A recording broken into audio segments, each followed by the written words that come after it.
ما في قوانين واضحة، ما في حماية. ممكن أتعرض للخطر، ممكن أتعرض للاعتداء بسبب أنه أنا أمشي بدون عباية من بعض المتطرفين قليلا دينيا.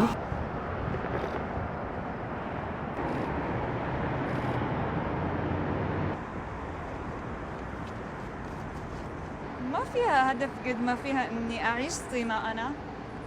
هذه هي الفكرة، هذه أنا وأتصرف بحرية، ماني مقيدة، ما ينفرض علي زي معين أنا نفسي ماني مقتنعة فيه. فهذه هي الفكرة بس.